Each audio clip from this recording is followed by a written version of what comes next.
عملية قتل شنيعة بغرض السرقة راح ضحيتها سائح جزائري بالأراضي التونسية.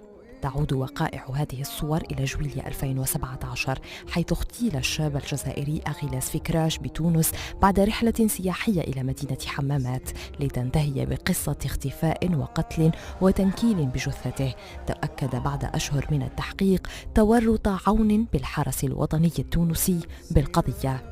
شهر بعد الجريمة هذاك العون تاع الحرس الوطني ما زال يستعمل سيارة أغيلاس وبالرقم الجزائري، كأننا أردنا أن نقول أن أغيلاس الله يرحمه مات على أساس فعل معزول.